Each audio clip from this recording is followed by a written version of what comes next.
This episode is brought to you by Nespresso and Samra Origins by the Weekend Coffee Collection. Introducing Samra Origins.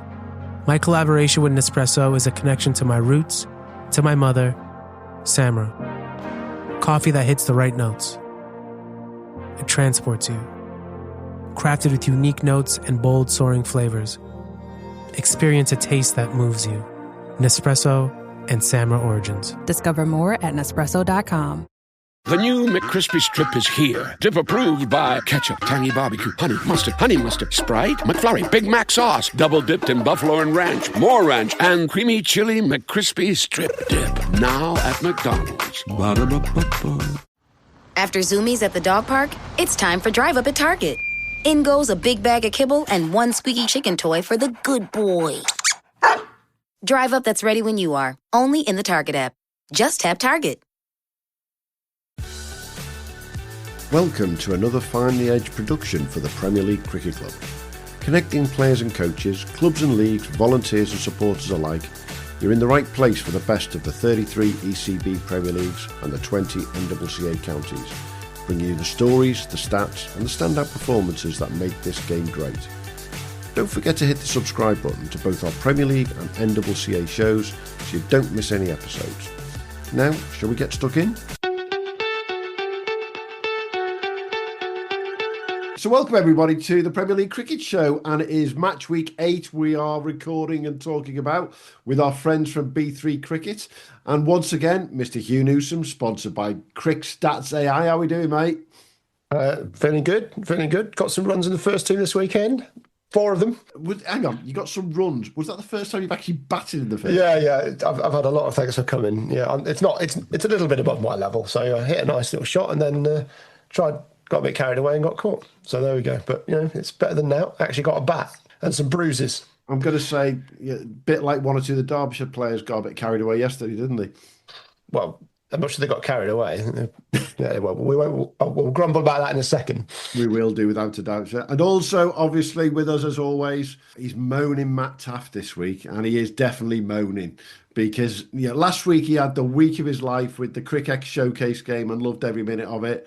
But this week, he's been bowled out in a bowl out in the Lancashire knockout, and his beloved Blackpool have been knocked out. Not feeling good, are you, mate? Yeah, no, down in the dumps. A terrible weekend all round, to be honest. Abandoned on Saturday, bowl out on Sunday. Yeah, match abandoned Saturday and bowl out Sunday. So at least the whites are clean. You don't have to wash them. That's probably the only positive, but yeah, terrible. Take the positives where you can. And joining us as our guest this week, we've got a player who's got loads of experience, is the best way to describe this gent. He's the captain of Nolan Dorridge in the Birmingham League. And I'm guessing that this guy was a little bit miffed at the weekend as well, because he managed to get Hamza Sheikh and Ethan Bamber into the Nolan Dorridge side to play a top-of-the-table clash against Hales Owen. And then the weather got in the way. Ollie Currell. Hi chaps, how are you? Yeah, good, mate.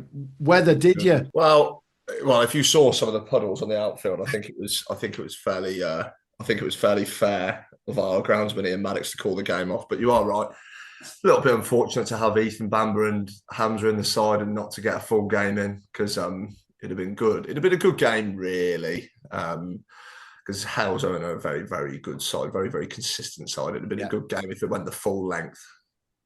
Yeah, they started the season well, Hales Owen, haven't they? And it was that nice sort of third of the way into the season, have a top-of-the-table game. You had effectively, would I be right in saying your top side, your first team out, full stop? Yeah, I would completely agree. I mean, there's others that would come into the fold and others that have played all year and contributed, like some of the young lads, Amaris Khan, Isaac, some of the young lads, just to name a few. Yeah. I mean, we've had conversations with people like Ethan Brooks and Henry Brooks as well this year in terms of playing, because they're both homegrown. They're both from Nolan Dorridge. That's their home club, so they qualified to play for us as well. So, I mean, absolute best case scenario, those guys can come in as well. But that would end up being like an all-star side, basically, wouldn't it, really? Yeah, that's the side that on a Friday you put out and the opposition go, why would we bother? Yeah. Can we go over bowl off instead? Yeah. Yeah. And if you could see the video right now, Mr. Taff is not laughing at the words bowl off. Anyway, great to join us, Ollie, and it's great to talk Birmingham Prem this week as well. We're going to talk about a couple of other leagues as we always do. We've got the Huddersfield League we're going to have a little chat about, Greater Manchester, Cheshire, and the East Anglia League. But I've got to bring to everyone's attention, if they didn't know this, and I've not even sent this to Hugh yet because I only found out about an hour ago. Did you know that it wasn't Premier League, but in a Div 1, we had a tenfer? Oh, wow. Go for it. For Wellingborough Town. And the gentleman's name is Kyle Aubrey, who for Wellingborough Town took 10 for 41 against Earthlingborough Town in the Div 1 of the Northants Cricket League. So Wellingborough Town bowled them all out for 103, and he, would you believe, 8 bowled and 2 LBWs. Wow. Just use your bat, lads. Exactly. That's the first tenfer of the season without an absolute shadow. We don't see many of them. But I think what's really interesting is this is one level below Premier League, Ollie. I mean, that's good standard.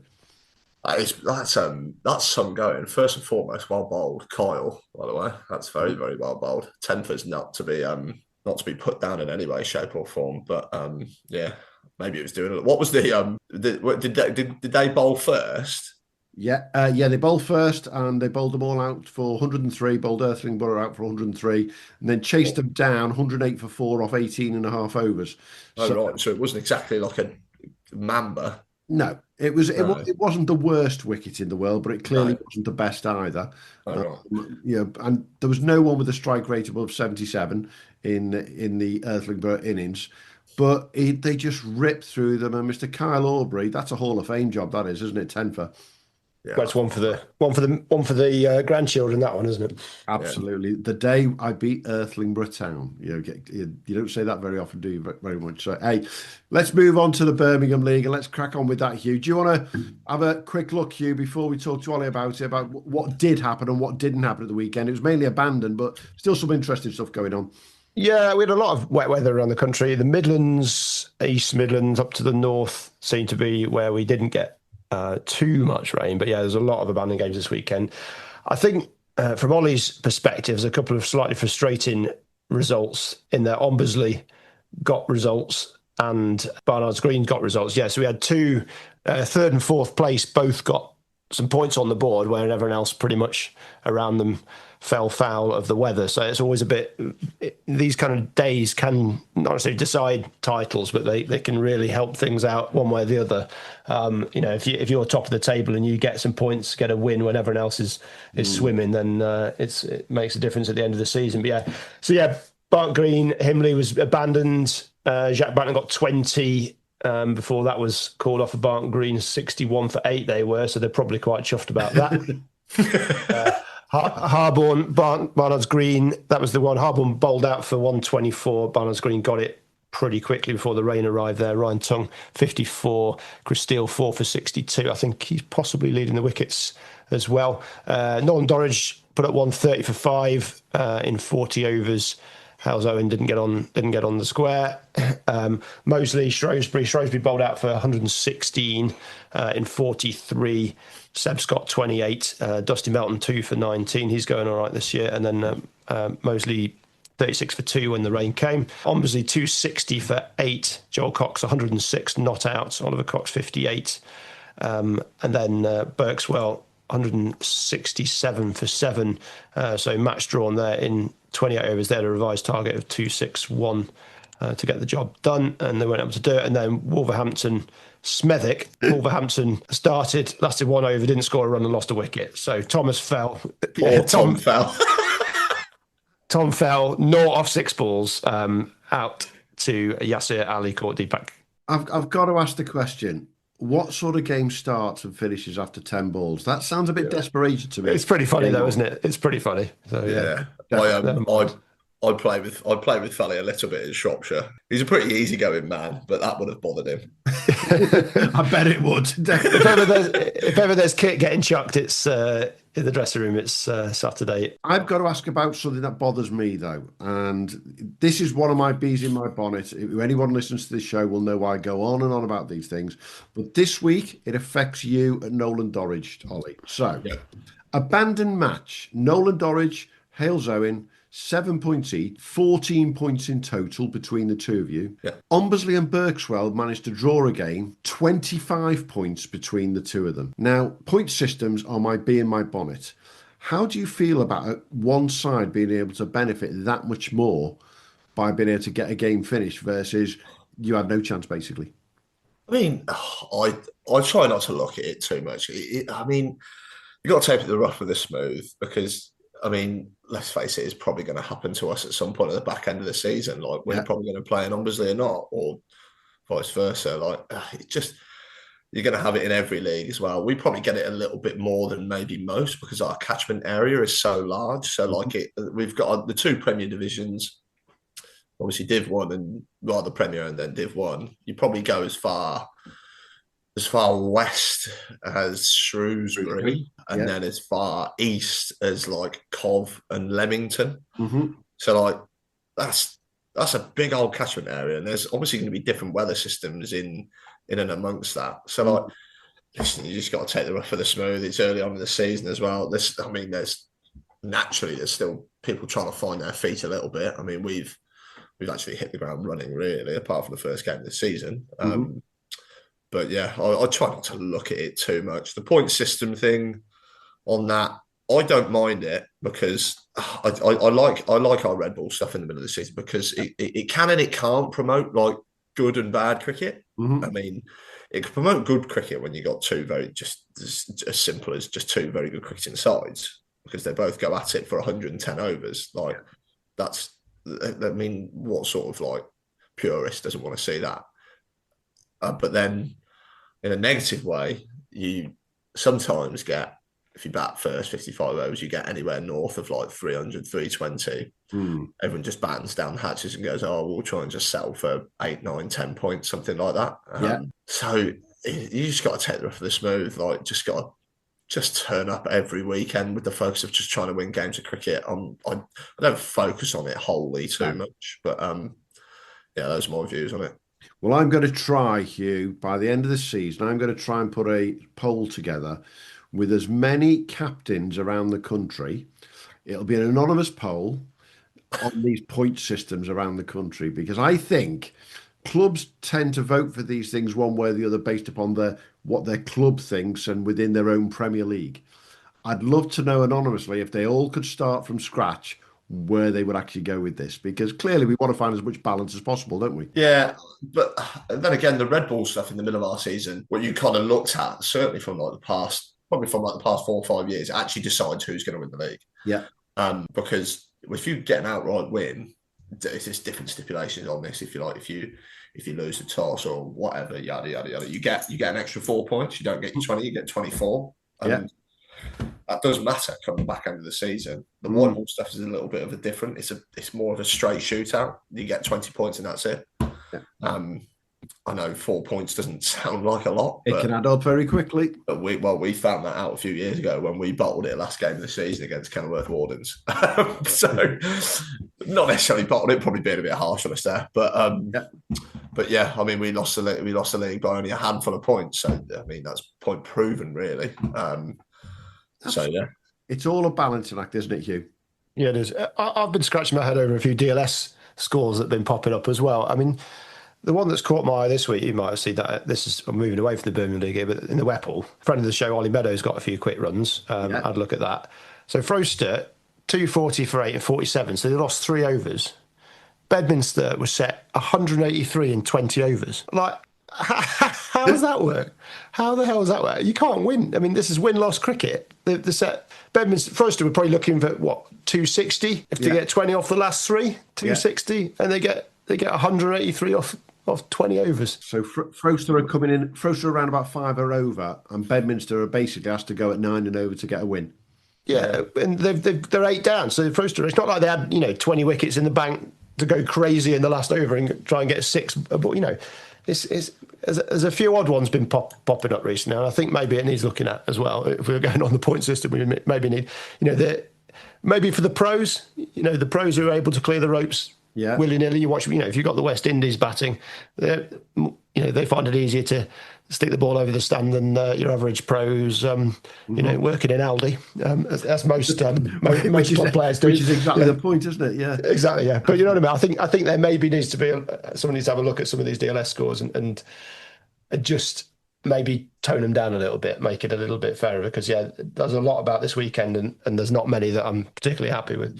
Yeah, have you seen that in your white ball stuff, Ollie? I mean, yes and no. We weren't massively weather affected in the white ball stuff, actually, apart from that Umbersley game. That was a frustrating one, really, because once you come off the rain, you can't go on until it literally stops. Yeah. And I get that. I think that that rule might need to be looked at more so from like a common sense point of view. Yeah. Because I think it's just looked at from like a health and safety and like danger point of view, if it's slippy, greasy, yada yada yada. But like, I think both captains could be able to come to an agreement and be like, listen, it's only not even Mizzle that day. It wasn't even Mizzle. And I'm not berating the umpires at all here. They're having to just go by the letter of the law. They're having to go by the book. It's not their fault.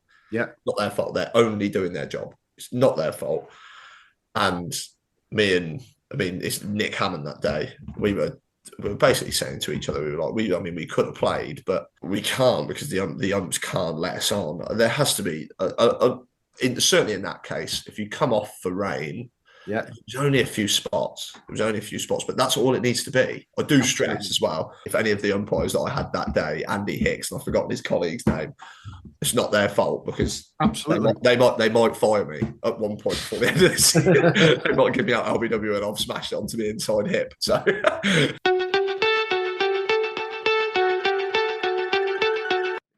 This episode is brought to you by Indeed. When your computer breaks, you don't wait for it to magically start working again. You fix the problem. So why wait to hire the people your company desperately needs? Use Indeed's sponsored jobs to hire top talent fast. And even better, you only pay for results. There's no need to wait. Speed up your hiring with a $75 sponsored job credit at Indeed.com/podcast. Terms and conditions apply.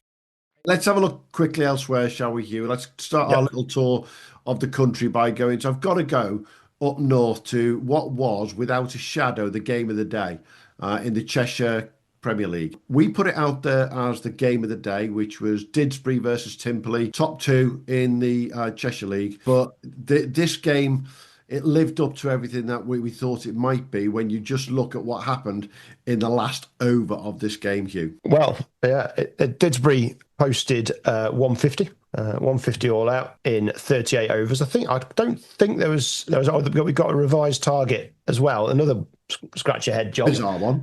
I mean, I don't know. Yeah, just Didsbury got 150 all out in 38 overs. Timperley got a revised target of 151 in 24 overs. Okay, so I don't know whether the target is the same. I don't think that's one of them. I think it's just. Exactly. I think maybe the play cricket's just chopped that one up. Anyway, the last over. Just jumping into the last over, then we've got Timperley are 112 for 6, and then the final over goes 6 4 6 6. No ball 4, no ball 6 6. Oh wow! Some final over there. Just 5 6s and 2 4s in a 7-ball over. Excuse me. Edward Galley 51 from 23 balls. Useful finish there. And Fred Vaughan Hawkins, who's been chipping in with a fair few, very, very decent 33 or 51 as well. And obviously what was very difficult conditions on the day. Yeah, you got to feel, there's no two ways about it. You got to feel for Alex Young bowling that last over. He's gone for big numbers in that over. And, he'd had a decent day playing cricket. He'd enjoyed himself for the day. And then he goes out and it's absolutely caned left, right and centre. I mean, what a downer on the weekend that is. It's a good table's looking pretty good though. Didsbury top by 11, but it's created a bit of a bottleneck there. Hyder right up there as well. So in terms of actually how the league's looking, it's going to tightens things up and makes it good for us to watch the rest of the season. Yeah, with the exception of one game at Lindau, which was abandoned, everyone else got a result. They seem to manage to get results in Cheshire, don't they? They always seem to get the game on. However, maybe they just let them play in the rain. I don't know. Absolutely. Do you want to have a quick run through them, mate? Yeah. So Brooklyn's Neston. I mean, Brooklyn's 240 for 5. Ben Cunliffe 58 from 78 balls. Josh Tilling 3 for 7. Pretty useful figures there for Brooklyn's. They bowled Neston out for 111. There's the Didsbury Timperley game. That was the game of the day. Hyde. Chesterbourne Hall ended in a heap. I think 66 for 10 counts as a heap. Hyde got him 1 down. George Balderson for Hyde 39. He was the only player out, but got him pretty quick, and he got 5 as well. Pretty useful. Lindo at Bowden 234 for 7. Lindo didn't get on the square. Nantwich Widnes. Nantwich 252 for 4 batting first, and then Widnes 151 all out. Jimmy Warrington 3 for 36 to go with Rob Jones's fantastic 149 not out. There's a few 149s this weekend. Yeah. Oxton Oldley Edge put up 203 for 4. Oxton got him 8 down in 36 overs. Jack Corran 78 off 77 balls. Oliver Allen 2 for 27. Arav Shetty continues his great form. He's having a top season. 108 not out off 102 balls and 4 wickets. Top player here is keeping an eye on him. Yeah, definitely. I think just point out Didsbury next weekend. They've got a rather big game against Nantwich. It's ECB Group Final weekend on Sunday the 15th, and Didsbury versus Nantwich is possibly one of the games of the weekend there. We play the winner of that. Well, I mean, we've got to beat Barn Green first. I was going to come to that. So it's big game there in the Cheshire League on the Sunday. Didsbury, beaten by Timperley at the weekend. But I've got to talk about the Chester-Boughton Hall game. Chester-Boughton Hall, I'd nicknamed them a few weeks ago, if you remember, Hugh, as the entertainers. They just couldn't stop scoring massive runs. And now look at them, 66 all out. They were 51 for 5. And then they lost the last 5 wickets for 15 runs. George Balderson, Lancashire player, obviously, running through the card there. And very unusual to see those sort of scores in the Cheshire League, isn't it? Yeah. Well, I mean, I've made a bit of a note of relevant heaps this weekend. We've got quite a few. There's quite a few people getting bowled out for not a lot. We've got Warrington Cornwall 40 all out. Chester-Broughton Hall, that's the 66. Denton West 60 all out. And then we've got Shaw 60 all out. Rochdale 44 all out, chasing 138. Colwyn Bay 63 all out, and then Stony Stratford 34 all out in the Northants League. That was the lowest of the day that I picked up. Yeah, and it was a day for batting collapses. Would you believe the 33.1 overs that were bowled at Hyde and Chester-Boughton Hall was not the fastest finish of the whole weekend? That was the Penzance versus Warrington game, where the whole game was done in 28.5 overs. And I've got to point it out because I did take the mickey out of them on socials yesterday. Penzance did that without the legend that is Johnny Ludlam and their head coach and captain Brad Wadland, who was away. Sorry, boys, you're going to find it difficult to get back in that team after that. The boys have done well without you, but they have got Penzance next week. I've got a first versus second against Redruth in the Cornwall League, so I think they might be back for that. They've also got a ECB Club Championship group final the following day as well. So let's talk ECB Club Championship quickly with you, Ollie. How excited are you to get into that next round now, potentially? Yeah, we've got very tough game against Barnet Green this coming Sunday. It's a very big weekend for the club, actually, really. We've got Harborne away Saturday and then Barnet Green on the Sunday. The club are advertising it no end as well. So we generally, when it's a nice day and it's a big game, we get a lot of people down there because Knoll and Dorrance is a lovely area. And to add to it as well, get to the point in the league, not just Barnet Green. Barnet Green are probably one of the clubs that we know a little bit more. I've got a lot of good mates that play there, like Robbie Shermer, Robbie Bra, I know Henry Cullen very, very well. Played against Ed Pollock a lot too. Hopefully, he can't play, but thankfully he can't play. So we're getting to the point where we played against each other a lot, and it should be a really nice game. And it's just nice to play against your mates as well. Yeah. It is nice to play against your mates. That's the joy of the club championship, isn't it? Yeah, absolutely. Definitely. And I think your game, is right up there. There's 16 ties for anyone who's interested to see a game on Sunday. Nolan Dorridge, Barn Green in the Birmingham area, that's up there. Didsbury, Nantwich, that's going to be a cracker. In Liverpool, you've got Northern versus Formby, which could be an absolute mega game. And if Ian Cobain continues with the form that he's in right now, that could be really interesting. For those of you who didn't hear last week, I will be going to Ormskirk on Sunday to see the Liverpool District champions from last year, Ormskirk, against last year's runners-up, Row Green from Manchester. And anything that's Liverpool v Manchester is going to be good. And I talking to a couple of people last week, the other game that people are keeping a close eye on is in Group 3, Cavs and Carrington versus Kimberley Institute. Proper Nottingham derby, that one. And then I've got to give a mention to last year's champions, Brentwood. Now, I think they've got a tough game. They've got to go up the road to Peterborough Town, who have already beaten Harpenden and already beaten North Middlesex. They're look a decent outfit. That'll be a tough away game for Brentwood, I think, on Sunday. But we then get to that national rounds afterwards, Hugh, and we're one step closer, mate, to a club championship final at Lords again. I'm getting my press pass ready. Get it warmed up. Absolutely, can't wait for that. Definitely, just after the dinner, after the tea. That's all I'm after. I'm not bothered about anything else. Should we have a look at the batters and the bowlers from the weekend and start with our friend at Cricket, Mr. Matt Taff? We have got a couple of biggies from your lot, haven't we? So even though there was rain everywhere, Taff, what did your batters get up to, mate? Yeah, there was a lot of rain, wasn't there? But we've actually had a double 100 and a 7-fer in the same game. So I reckon we take the mantle there. But Conisborough's Buddy Sanjeewa, 207 off 85 balls, which is just ludicrous. And then he's backed it up with 7 for 33 with the ball. So 207 off 85? Yeah. Jesus. Yeah, extraordinary. But George Atkinson, 141 not out for Cheltenham. And Mani Sankamura Singh, 107 off 63 for Philadelphia. Harindu Jayasekara, 125. Ramesh Budikar for Royton, 138 not out. Sandeep Patel still not got over 3 figures yet for Beckenham, 99 and out. I think he's had 390 so far, so he can't be far off jug avoidance. Figures. Yeah, big jug avoidance. But yeah, no, a lot of rain, but a double 100 and a 7 for that some day out, isn't it? It's a day out and a half, but we have got around the country, Hugh, we've got a couple of double hundreds, mate, haven't we?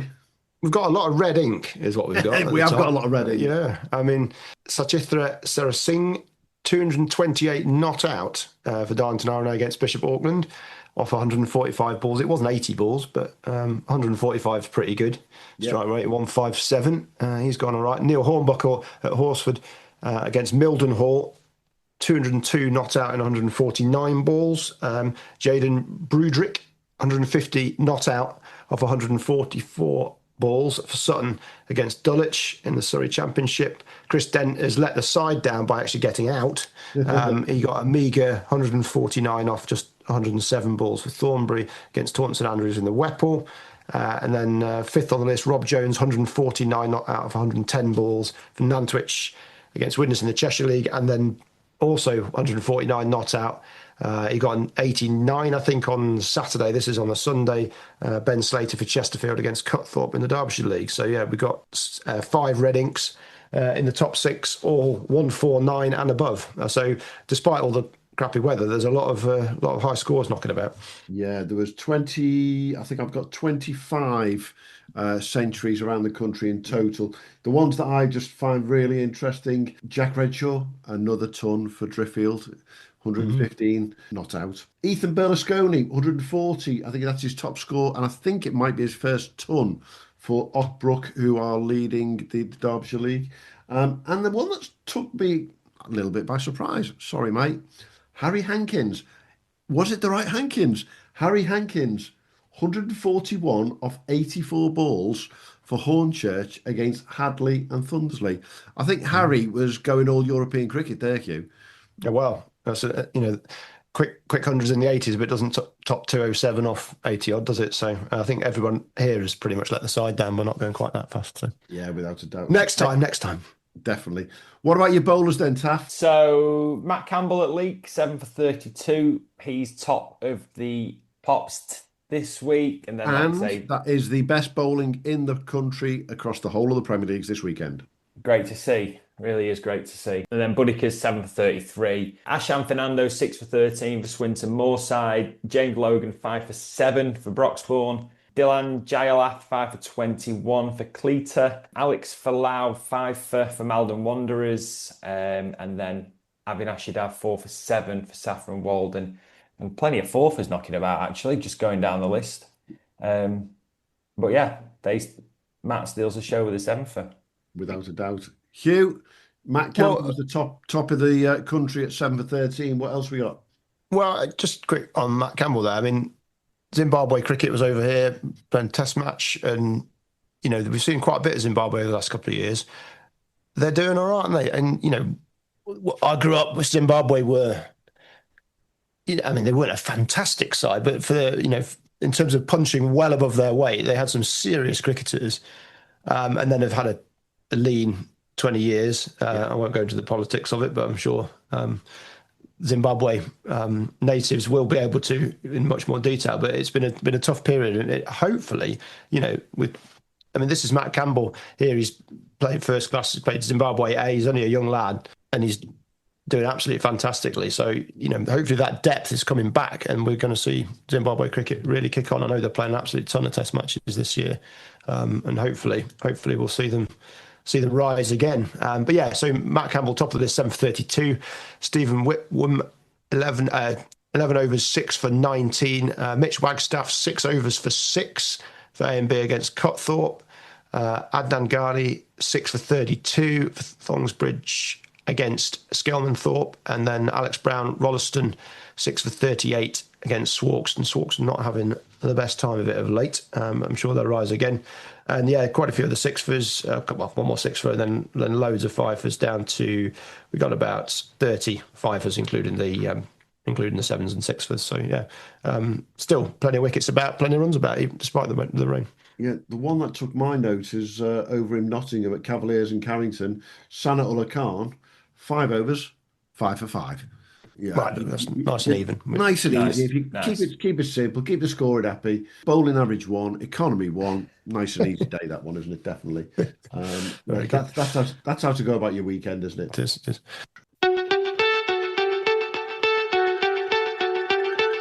USAA knows dynamic duos can save the day, like superheroes and sidekicks, or auto and home insurance. With USAA, you can bundle your auto and home and save up to 10%. Visit USAA.com/bundle. Bundle savings are off total premium, not available in all states or in all situations. To qualify, auto policy must be active prior to property policy issue, subject to change. Restrictions apply. Membership eligibility and product restrictions apply and are subject to change. USAA means United Services Automobile Association and its affiliates, San Antonio, Texas.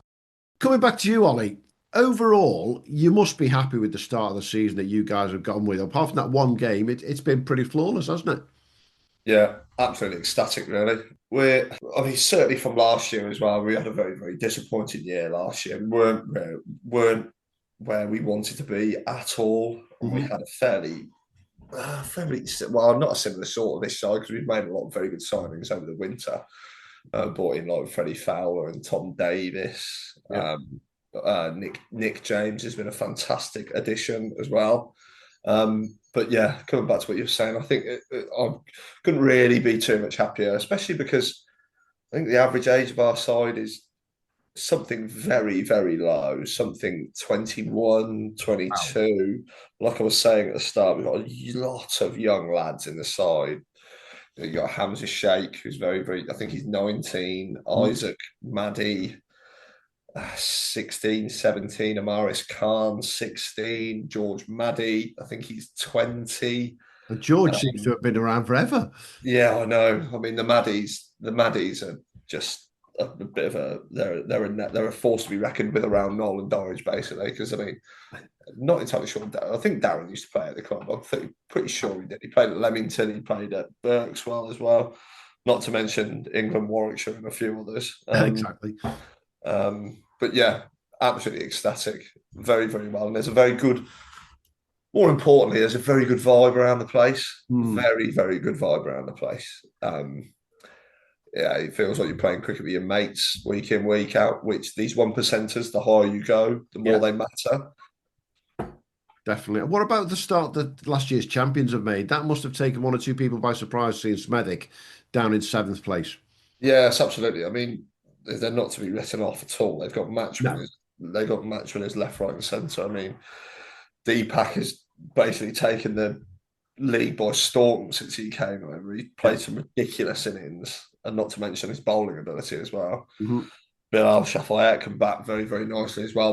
Their new opening batter, which I think you guys will probably know a little bit more about. I've forgotten his name now. His name evades. Viken Kvidaria. Viken, yeah, very, very nice batter. I mean, Isaac. Yeah, Viken scored 1,228 runs last year. You know, he's a force to be reckoned with, isn't he? Who did he play for? Cavs and Calais. Yeah, he used to play for them. Yeah, I mean, he's actually got under our radar there a little bit, actually, like Cavs. I mean, they've got so many players at Cavs, haven't they? That's the problem at Cavs. There are so many of them. And obviously, Sav I think he was the leading run scorer last year, wasn't he? Yeah, I think so, yeah. And you've got that. And then obviously you've got a few decent lads bowling, play for England in the Ahmed family. So there's a few people taking up the spots at Cavs. So it might have been that he wasn't able to get enough. Yeah, I'm just looking looking of a chance now. there. He scored 922 league runs last year at 51.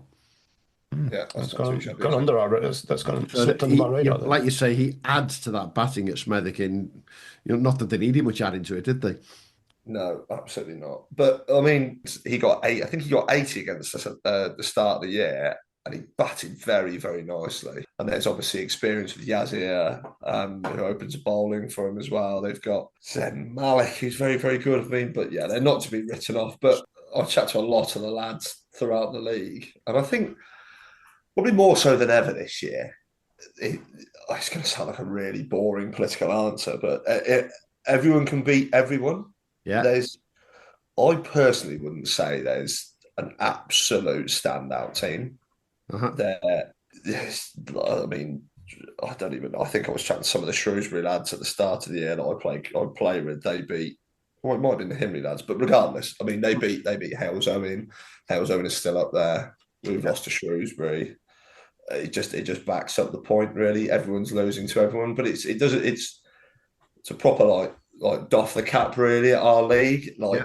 It shows the depth and it shows the quality that we have. Mm-hmm. The depth is a big thing in the Birmingham League, because you feel like sometimes when you get past 1, 2, 3, 4, you're like, right, we're in here. Yeah.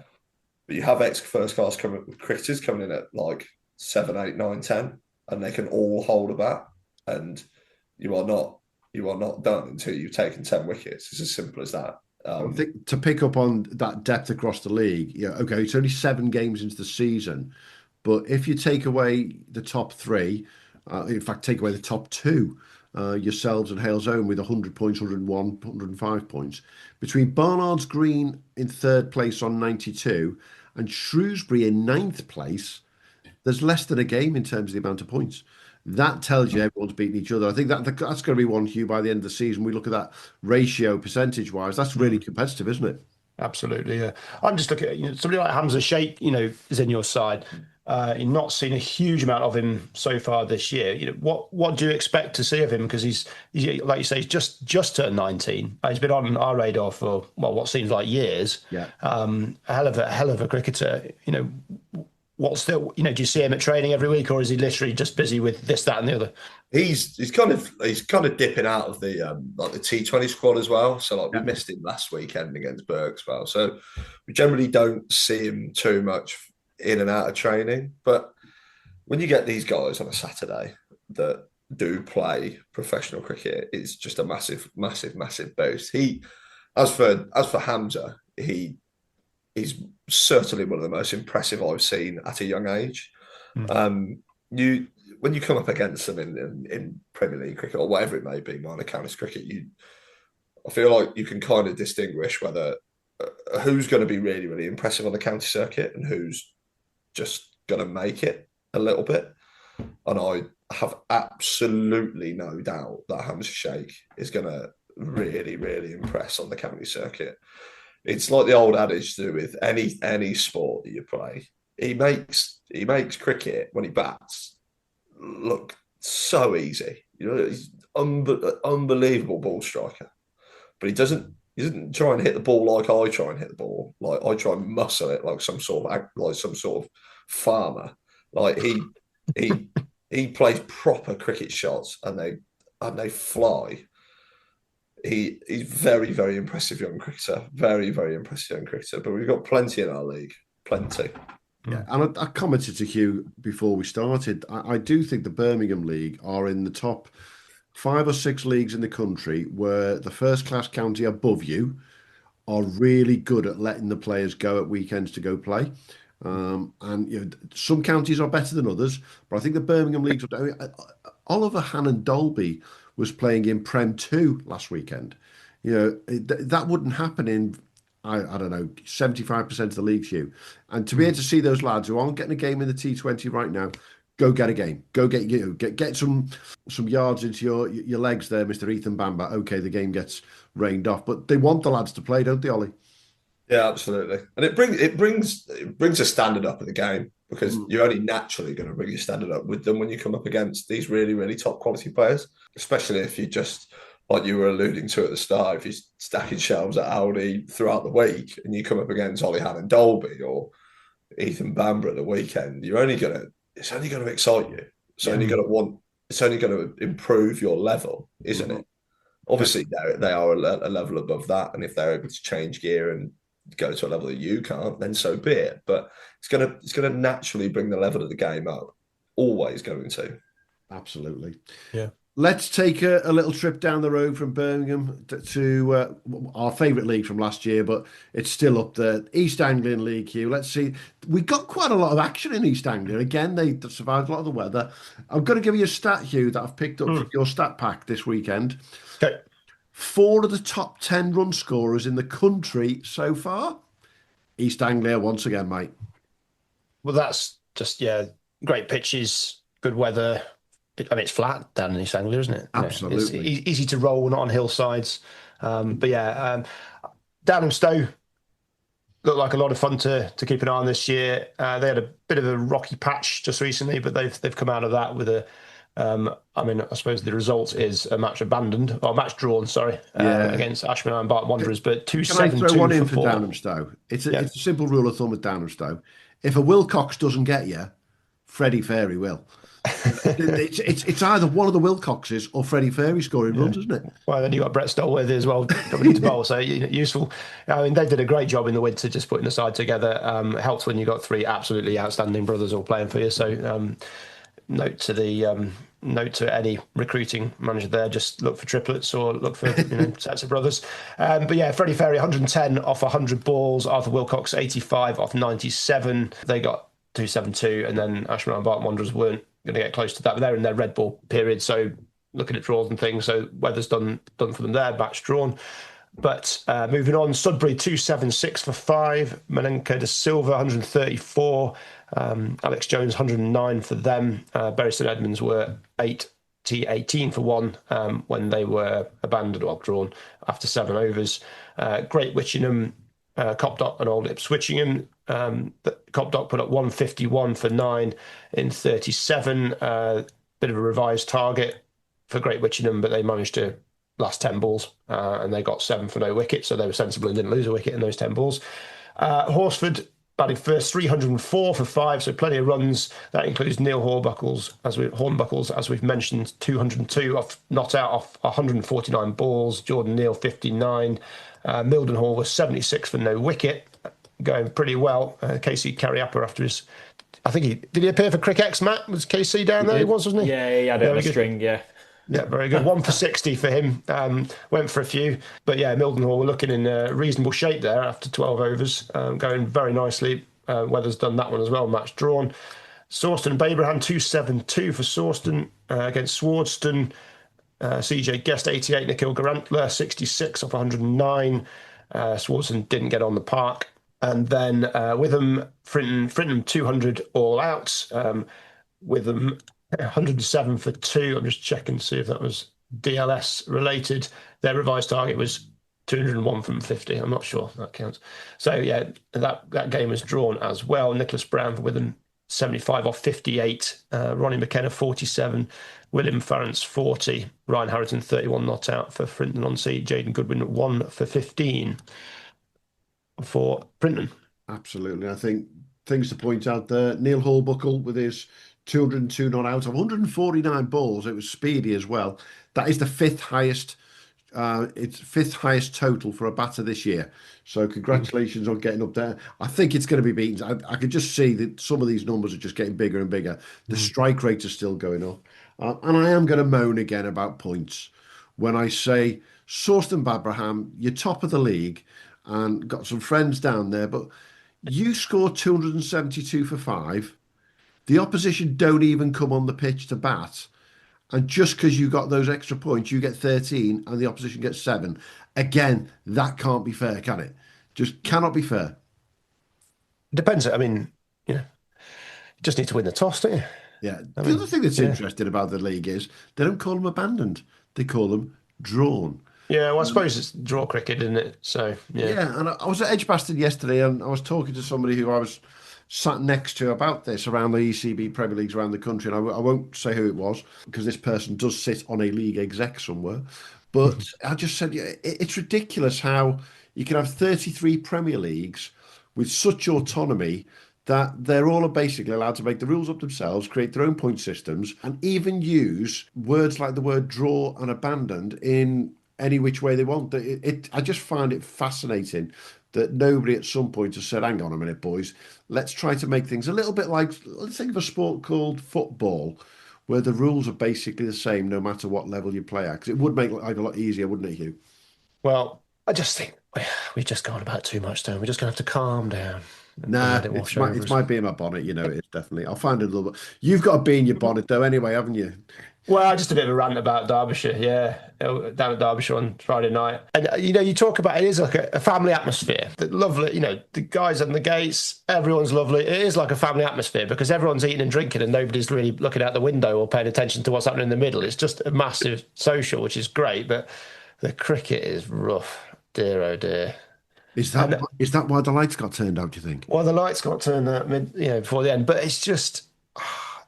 I'm not a Derbyshire fan. I like going down to watch them. It's great in terms of just being able to pop down, but it's just years of, I've been back in this country for how many years? 12 years. And it's just 12 years of what seems to be relative abject apathy down there. And it's going to hit them in the future. There needs to be some drive to do well. And I know there's this, that, and the other. They just can't seem to put teams together that do well in one format or another. They need to have a look at Leicestershire, who had a bit of a reboot and starting to really roll again. So yeah, I don't know. Anyway, minor grumble. It's grim. Not going to sell seats. I was at Edgbaston yesterday to watch Warwickshire. I was on analyst duty again. See Warwickshire against Derbyshire. Saw Warwickshire play on Friday night as well, and there was a different level to say the least. And that game yesterday, I must admit, it was a fun game against Derbyshire, and in particular, I've got to give credit to one player. I've never seen it personally on the pitch myself. When you see somebody take A hat-trick in a T20, and B, take 6 for 23 in 3.1 overs, Hassan Ali, God, he's fun to watch. He's fun to watch. And what was even more fun was on that hat-trick ball, the celebration as he ran to the Hollies. And there weren't that many at Edgbaston, but that's what it's all about. You really go at it. And it was great to see that. But also, great to see Jake Lintott, Premier League, NCCA, and now playing T20 Blast. And I know, talking to him on Friday night, he'll be back in the Premier League as soon as he's got no games to play for Warwickshire. Great to see these players playing all the way through the levels, isn't it, Ollie? Absolutely. I played with and against Jake a lot as well. And I know we've kind of had the similar sort of upbringing throughout the ranks a little bit, throughout Premier League cricket as well. So I certainly know how much it means to him to be playing county cricket and T20 cricket and certainly in his case franchise cricket as well. Yeah. And full credit to him as well. He's done it exceptionally well.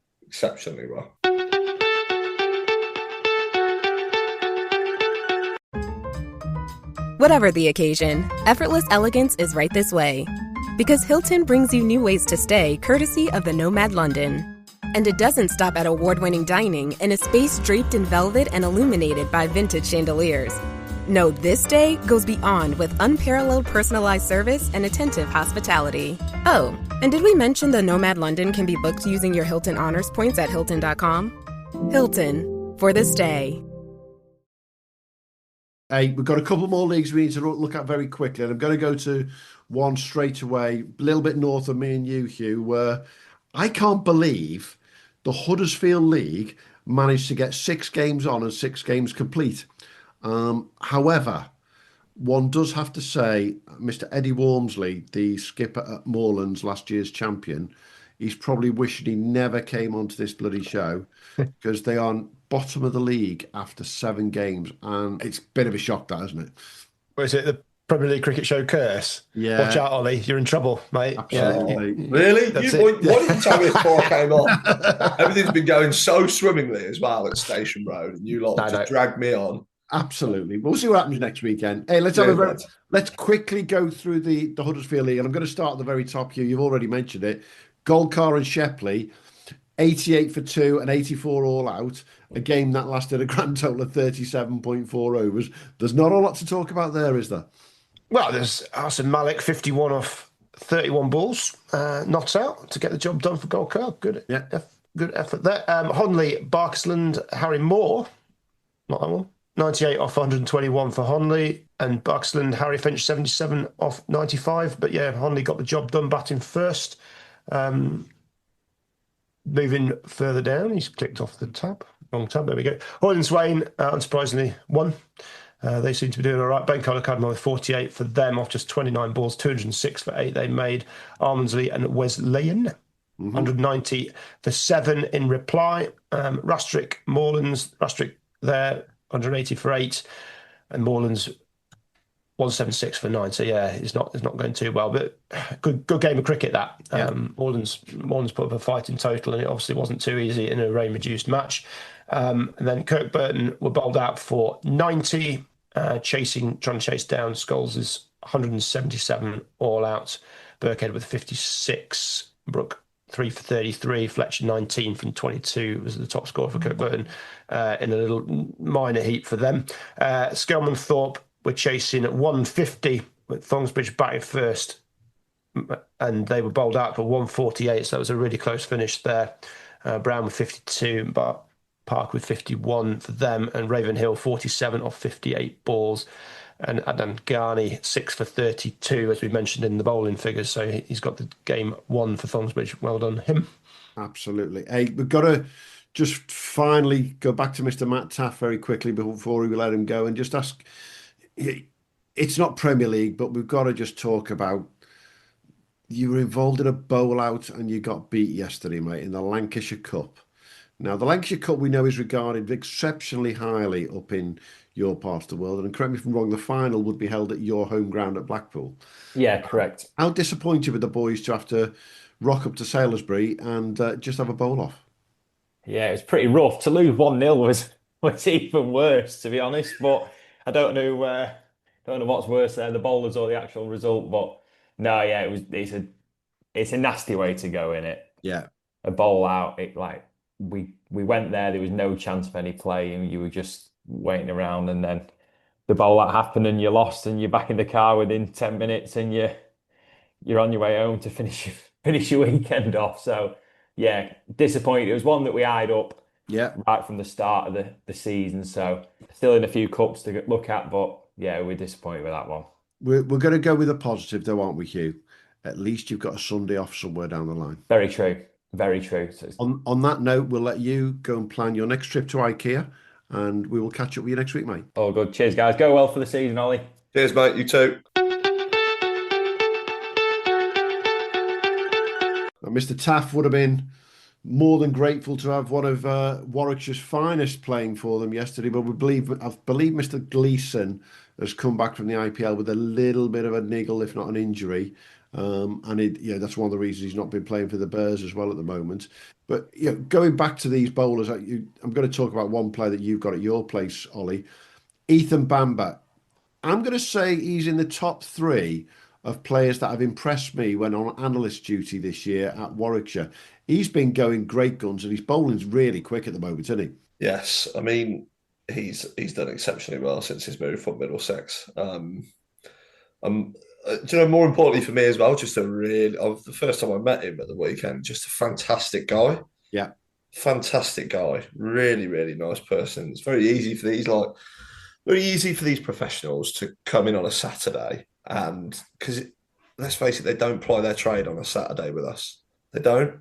No. They get up for the games in the week that they play in front of 20,000 people at Edgbaston, at Cardiff, at Old Trafford, at Headingley, etc., etc. But to still turn up on a Saturday like Ethan did, and I know a lot of the pros do in our league, and still bring the same sort of energy I know that they would for their games, is like it's faultless. Really, it's brilliant. Fantastic guy, and exactly like you said, it's certainly the Red Bull stuff. His bowling, I'd hate it to face him on Saturday in the conditions that we had there. His I wouldn't say he's absolutely express pace at all. He's probably like mid to late 70s, but like especially with the red nut, like that's not the pace you want to be facing when it's nipping back at your shin and blowing your front pad off and nipping away and taking your glove and your. And he runs in quite fast and he's quite skiddy with it, isn't he? Yes, absolutely. But no, full credit to him for doing so well this year, and fantastic guy to have around the squad as well. Absolutely. Let's go do that final league that we're going to look at this week, Hugh. Let's go up to our little friends in Greater Manchester, where again, strangely, they all got the job done. There was games played all over the place. Yeah, it was unusual for Manchester not to get wet, but what were the highlights? Let's just pick up the highlights, shall we, mate? Well, I'll start with the Horwich RMI game. That was the one I was alluding to earlier. 89 all out Horwich in 21 overs, and then they bowled out Shaw in 19 overs for 60. So yeah, there's a bowler's day there. Jack Berry 3 for 13, Brett Pelser 3 for 18 for them. So that was the great win for them. They got out of jail, I would think, but runs weren't particularly easy to come by. But there's a few. Edgeworth put up 179 against Denton West, and they got that in just 24 overs of clean hitting, I would think. And then Denton West 62 all out in there. Adnan Gauss 4 for 18 for Edgeworth. Ashley Chandrasinghe got 90. It's just gone off my screen. 90. Ashley Chandrasinghe Pro, as it's on here, 94 he got. And George Taylor 34. Both of those not out. Great effort from Edgeworth there. Bradshaw, Egerton. Bradshaw 132 all out, chasing 173 from Edgerton. So yeah, a great win for them. Clifton Prestwich put up 151 for 8 batting first. Clifton got it. Clifton didn't get it. Clifton were 82 for 3. I assume that Duckworth Lewis affected game. They needed 152 off 32 overs there. And then Shaw, our Horwich game, which I mentioned, Royton Flixton 209 for 3, batting first in just 26 overs. Royton didn't get there, 9 down. Thomas Jones got 43 for them. Gareth Cross 104 after 76 balls. Great effort for Flixton. And then Flowery Field, Roe Green 216 for 7, batting first in 40. And then Flowery Field 167 for 6 off just 36 overs. But yeah, we weren't able to get the job done. So Roe Green with the points. And I've already mentioned the East Anglia League in terms of 4 out of the top 10 batters of the country coming from there. Would you believe there are 3 of the top 10 bowlers in the country in the Greater Manchester League so far this season? Adnan Gauss, who just seems to have taken wickets forever, is now leading the country with 29 wickets so far this year across all the Premier Leagues. But it just shows you that how one league can be affected by batters or bowlers so much, doesn't it, Hugh? Yeah. And we'll see the spinners come more into it through the summer as well, won't we? So it'll be interesting to see where those totals go. But currently Seamer's doing pretty well. Most definitely. Yourself, Ollie, you find the Birmingham League seems to be a little bit more balanced that way, doesn't it, rather than being a batters or a bowlers league? Yeah, I think that's got a lot to do with the pitches that we play on. I can't really speak too much for the other leagues, but generally speaking, we play on very, very good cricket wickets that offer a lot for both. Probably slightly more towards the batters than the bowlers, but don't get me wrong, the bowlers still have their fair share. They still take plenty of wickets, but I think it's got a lot to do with the pitches. The pitches are very, very good to bat on. But like I said, they're still very good cricket wickets. If you bend your back and you charge it, because you don't really there's not too many attacks in the league where you see blokes just coming in off a short run and just trying to nibble it. You come across proper seam bowling lineups. And I mean, certainly that's what we had at the weekend at Nolan Origin, have had so far this year. Yeah. Hales Owen again, Eddie Bragg, Eddie Rhodes, James Rudge. They're all proper seamers. Certainly from the sideline, it could be mistaken from probably not even club cricket sometimes. It could be mistaken for maybe a minor counties game or whatever it may be. It can be seen as that higher standard. It's the phrase in inverted commas, it looks like proper cricket, when you see a big, tall, strapping fast bowler running in with a keeper stood 20 yards back. Yeah. That's what generally most of the lads in the league describe it as. It just looks proper. And that also brings the standard up as well, because it makes you feel like you're playing proper cricket as well. If you get what I mean. No, 100% get what you mean. I look at a couple of bowlers in the league who I know reasonably well for various reasons. You've got Dusty Melton over at Shrewsbury. Yeah. You're talking about a proper fast bowler, proper seam fast bowler coming in there, aren't you, to say the least. Yeah. And then guy that I think you guys signed over the winter, Tom Davis, does the same thing.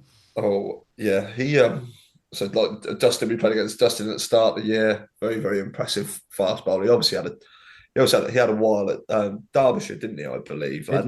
But Davo, he bowled a spell last week, and it's a shame that Berkshire don't have cameras, but I cannot remember a spell like it. He bowls genuinely rapid.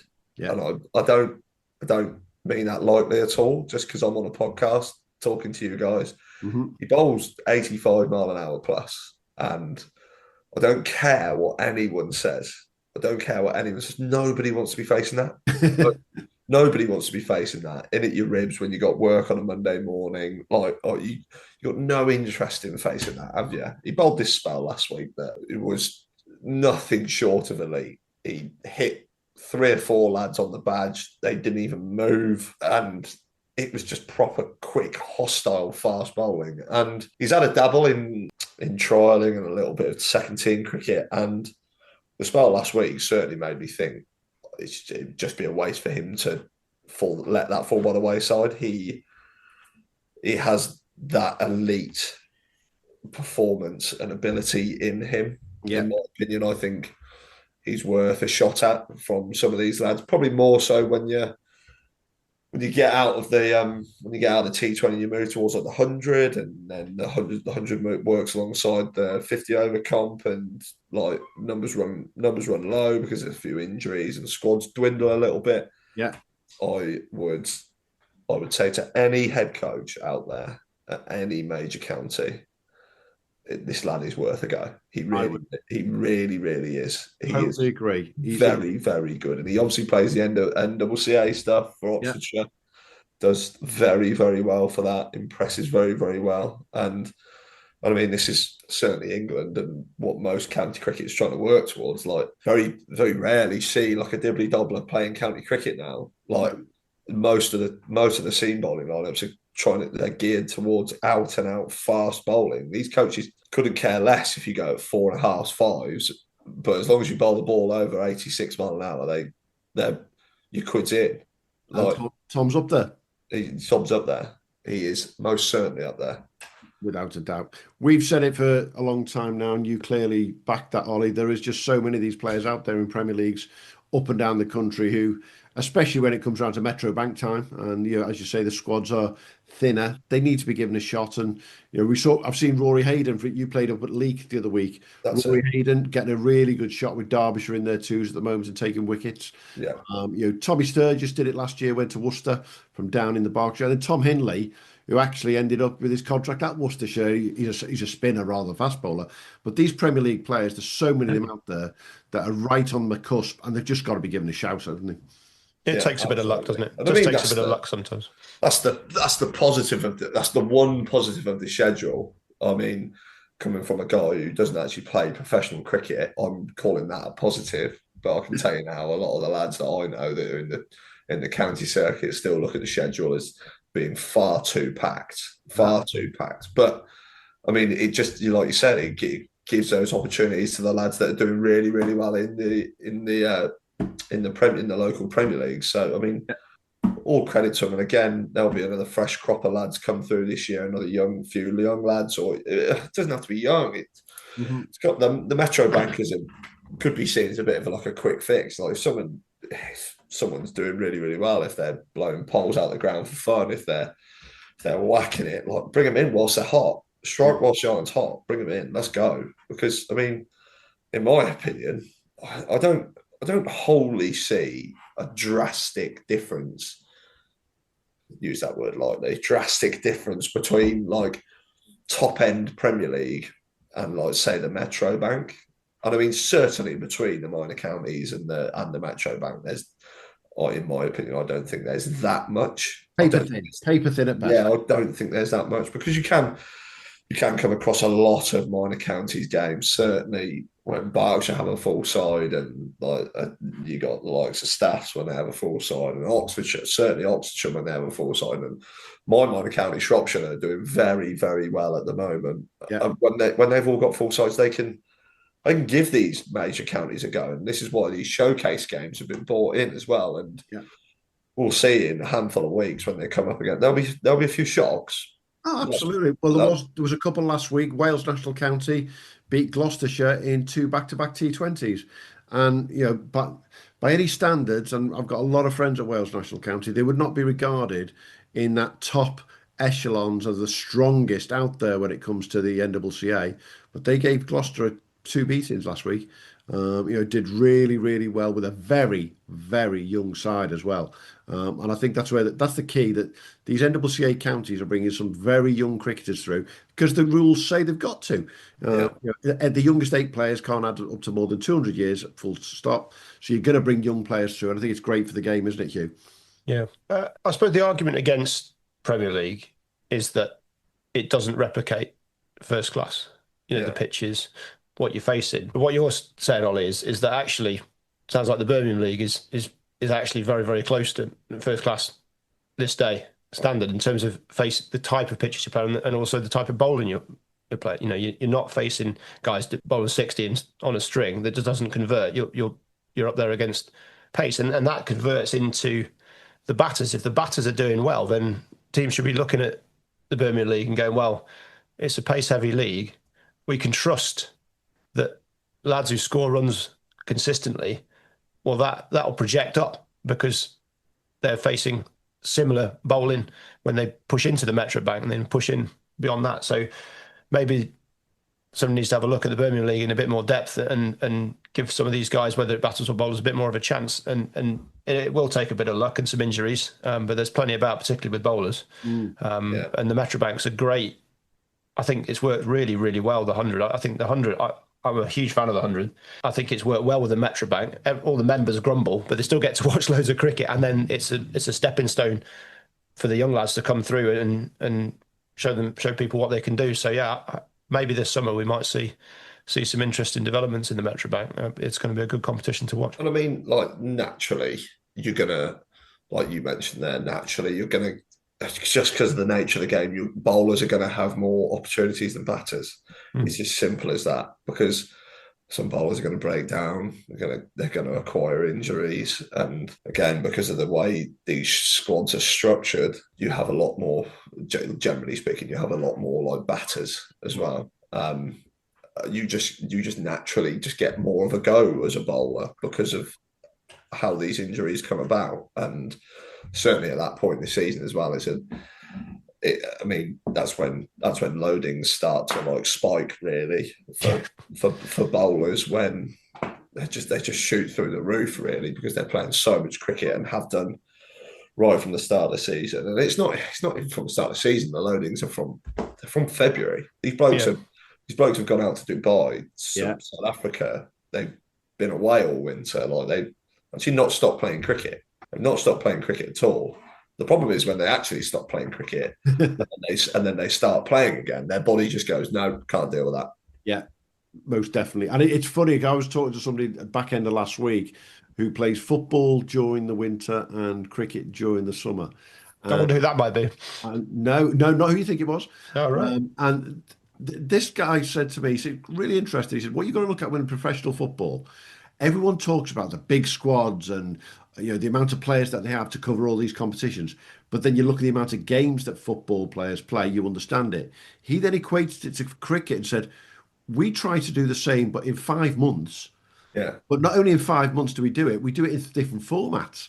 Yeah. At least in football, you've only got one format. In cricket, you've got those different formats all squeezed in together. So you're bound to have pressures on the squad left, right, and centre, which is why they've got to have such a big pathway, and so many of these lads coming out of Premier League, NWCA, and fingers crossed we see one or two more coming through. You just have to look at baseball as well. Baseball, they have a bullpen full of pitchers. Exactly, and they get rotated carefully. Through the season, they treat them. Treat them with kid gloves. It's and who's the number one paid player in most baseball teams? The finisher, the guy who's going to come on and he might only pitch for 15 minutes at the end of the innings, but he's the one who finishes it off, isn't he, Hugh? Potentially, although I think is it Shohei Ohtani? Is he Japanese? He's Korean. I think he's Korean, isn't he? $70 billion a season, so possibly not. He's quite useful. The money's just a different world altogether. Hey, coming to the end of the recording and this week's show, Ollie, just finish off for us by telling us where do you think this year's going to go? How tight do you think this is going to be at the top of the league for you guys? I think just touching on what we said earlier, really, I think it's going to be very, very tight, and I wouldn't you'd be able to chuck a blanket over them at the end of the year. I think, like I said earlier, I think the Red Bull might distinguish who's going to be up there, whether it's a top 3 or 4 or top 1 or 2, then whatever. But I couldn't put my finger on who it might be. I could happily sit here and say I'd love for us to be up there. I don't doubt that we won't be, but I don't know whether we're title winning material just yet. I want to be realistic about this, because we got off to a similar sort of start last year and then fell by the wayside towards the back end of the year. Yeah. We need to be far more consistent throughout the Red Bull. Mm-hmm. There's other teams out there, like the Halesowen have the potential to be very, very consistent, because they cover all bases quite nicely. Like I said about the bowling lineup with Rudge, Bragg and Rhodes, they also have the batting coming very nicely with blokes like Pardo. Tulash is a nice batter. Cavazzi's a very nice batter. Braggy can bat very, very well. Who's their captain this year? Mm-hmm. So they have it covered very, very well. And you can't discount like the proper like mavericks of the leagues. Like your Smedics when Deepak turns up and he whacks 150 off 70 balls like he did or seemed to do every week last year, and Barnt Green as well. They've got Barnt Green are a very, very, very, very talented cricket side. Very, very talented cricket side. When they've got Polly playing, Henry playing, Jack Banton's a very, very talented cricketer, and then a solid, steady bowling lineup led by blokes like Robbie Shermer, Adam Hines, and led by the captain Romy Bra. I mean, without means to come across too boring, I'm not entirely sure who it could be. I would love for us to be up there, but it's early days. And we'll see how we go. Probably best off to get me on at the back end of the Red Bull stuff, and then I'll get you a definitive answer. Yeah, for all the clubs right now, you get through that Red Bull phase, get back to the white ball in that position to potentially win the title, and if you're in that potential to win the title, then it becomes a shootout at the end of the season, doesn't it? Yeah, absolutely. I'm not entirely sure how many, you probably shed a little bit more light on it, about how many more Premier Leagues operate like us. So obviously the middle block is like a Red Bull, like win, lose, draw. How many other leagues do it like that, or is it straight shootouts? Or off the top of my head, without getting the information, I reckon it's about half. Is it, Hugh? Yeah, possibly just under half. Yeah, just a fair chunk. Yeah. But then you've got the other half who have a mixture of different bags. In particular, Derbyshire have now gone down the route of we're going to play ECB 50 over rules, full stop, end of story, all the way through, all the way up to the Liverpool district, win, lose, draw, right through the season. Yes, it just varies, and it's horses for courses around the country, isn't it? Yeah, absolutely. So, hey, great having you on, Ollie, and great to talk all things Birmingham League in and around the other leagues that we're talking about. Keep in touch, mate, and we'll definitely be talking with you or someone else from the Birmingham League later on the season, especially if it's going to be as close as it sounds. Boys, thank you very much for your time. We've enjoyed it. Take care, lads. Brilliant, guys. Cheers now. Cheers, lads. Thanks, man. thanks for joining us at the Premier League Cricket Club. We'll be back soon with more from the world of Premier League and NWCA cricket. But in the meantime, don't forget to subscribe, leave us a review and follow us wherever you get your socials. Or maybe check out our website, premierleaguecricket.co.uk, to stay updated. Until next time, have a good one.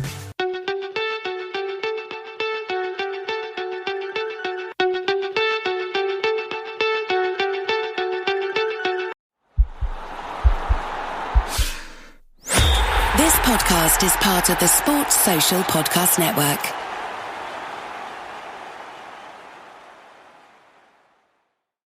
When we started writing our thoughts down on paper, it opened up endless possibilities.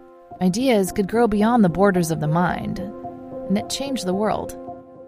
Somewhere along the way, we lost touch with paper, distracted by devices made for every purpose except for thinking and focus. On edge, waiting for the next notification. But what if new technology didn't pull us away from paper, but brought us closer to it? Listen. That's not paper. It's the sound of the new Remarkable Paper Pro, rewriting the future. A paper tablet with a true color ink display, gentle reading light, and unheard of tactility. With digital features for taking notes, thinking, and organizing, without any distractions. Paper is about to change the world again. Get your paper tablet at remarkable.com today.